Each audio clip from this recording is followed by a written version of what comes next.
வணக்கம் நண்பர்களே.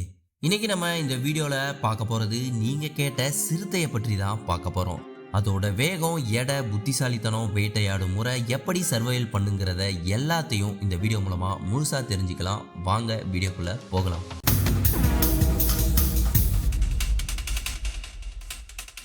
ஆசியா மற்றும் ஆப்பிரிக்காவை தாயகமாக கொண்டது தான் சிறுத்தை. இந்த பூனை இனத்தை சேர்ந்த சிறுத்தை பூனை பேரினத்தின் உறுப்பினருமான பெரிய பூனை குடும்பத்தை சேர்ந்த 4 இனங்கள்ல மிகவும் சிறிய இனத்தை சேர்ந்தது தான் இந்த சிறுத்தை. பூனை இனத்துல சிங்கம், புலி, ஜாகுவார்லாம் இருக்கு.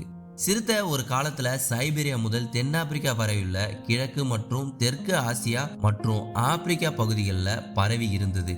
ஆனா வேட்டையாடுதல், வாழ்விட இழப்பு போன்ற காரணத்தால அதோட பரவல் வேகமா குறைஞ்சிக்கிட்டே வந்துடுச்சு இந்த உலகத்துல.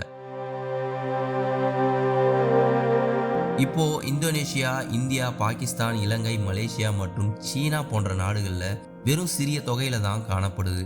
இதோட பரவல் மற்றும் எண்ணிக்கை தொகை குறைஞ்சி வர்றது காரணமா பன்னாட்டு இயற்கை பாதுகாப்பு சங்கத்தால அச்சுறு நிலையான விலங்கா சிறுத்தை வகைப்படுத்தப்பட்டு பாதுகாக்கப்பட்டு வருது. சிறுத்தை 45 இருந்து 80 சென்டிமீட்டர் உயரமும் 50 இருந்து 77 கிலோ எடையும் கொண்டதா இருக்கு. சின்ன கால்களையும் பெரிய மண்டையோட தலையையும் நீண்ட உடலையும் கொண்டிருக்கு. இதோட பைட் ஃபோர்ஸை பார்த்தோன்னா 300 இருந்து 400 PSI வரை இருக்கும். சிங்கம், புலியை விட இதோட பைட் ஃபோர்ஸ் ரொம்பவே குறைவானது தான். சிறுத்தையோட வலிமை, அதோட கழுத்து மற்றும் தோள்பட்ட தசைகள் ரொம்ப வலுவானதா இருக்கிறதால தன்னோட எடையை விட பல மடங்கு அதிகமான இறைய மரங்களுக்கு மேல தூக்கிட்டு போக ரொம்ப உதவியா இருக்கு அதோட கழுத்து மற்றும் தோள்பட்டையும். சிறுத்தையோட உடம்பு மெல்லியதாகவும் அதிக தசைநாரோட இருக்கிறதால வேகமா ஓடி இறைய வேட்டையாட உதவுது. சிறுத்தையால 100 கிலோமீட்டர் ஸ்பீடை 3 செகண்ட்ல ரீச் பண்ண முடியும். ஆனா அதே வேகத்தால ரொம்ப தூரம் சிறுத்தையால ஓட முடியாது. அப்படியே இறைய துரத்திட்டு ஓடினாலும் 58 km/h வேகத்துல தான் அதனால நீண்ட தூரம் ஓட முடியும். சிறுத்தையோட தோல் நிறம் மஞ்சள் கருப்பு நிறம் கொண்டிருக்கிறதால அதோட எதிரிகளுக்கு ரொம்ப சவாலானதா இருக்கும் அதுகிட்ட இருந்து தப்பிக்க. இது வேட்டையாட தன்னோட இறைய அமைதியா காட்டுல பதுங்கிதான் வேகமா ஓடி தன்னோட இறைய வேட்டையாடுது. இது எப்பவுமே அடர்ந்த காட்டுல வாழக்கூடியது. சிறுத்தை இரவிலும் நல்லா வேட்டையாடும் திறமைய கொண்டிருக்கு. அதோட கண்கள் இரவுல கூர்மையா இருப்பதால வேட்டையாட ரொம்ப உதவியா இருக்கு சிறுத்தைக்கு. இது மரத்துல ஏறிதான் அதிகம் தன்னோட இரைய கண்காணிக்கும். அது மட்டும் இல்லாம வேட்டையாடிய இரைய மரத்துல தூக்கிட்டு போய் வச்சு மற்ற விலங்குகள் கிட்ட இருந்து தன்னோட இரைய பாதுகாப்பா வச்சு தன்னோட இரைய சாப்பிடும். இதனாலதான் சிறுத்தைய ட்ரீ பேந்தர்னு கூட சொல்றாங்க. தன்னோட நிலப்பரப்பை ரொம்ப ப்ரொடெக்டிவா பாதுகாக்கும்.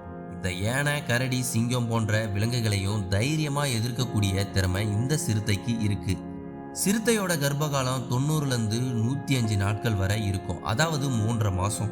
அதன் பிறகு 3-4 குட்டிகள் வரை பெற்றெடுக்கும் தாய் சிறுத்தை. பிறந்த குட்டி சிறுத்தைங்க வேட்டையாடுதல், தற்காப்பு, சுற்றுச்சூழலுக்கு ஏற்ப தன்னை மாற்றிக்கொள்ற திறமைகளை தன்னோட தாய்கிட்ட இருந்து கற்றுக்கொள்ளுமா. சில நேரத்துல ஆண் சிறுத்தைகளே குட்டி சிறுத்தைகளை கொன்னுடுது.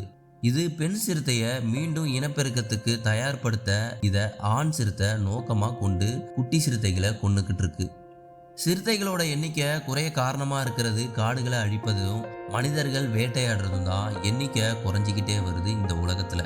காடுகளை பாதுகாக்கிறதுக்கு மட்டும் நம்மளோட கடமை கிடையாது, அதுல வாழுற உயிரினங்களையும் பாதுகாக்கிறது ஒவ்வொரு மனுஷனோட கடமை. இதோட வீடியோ முடிஞ்சிச்சு நண்பர்களே. இந்த வீடியோ பிடிச்சிருந்தா லைக் பண்ணுங்க, கமெண்ட் பண்ணுங்க.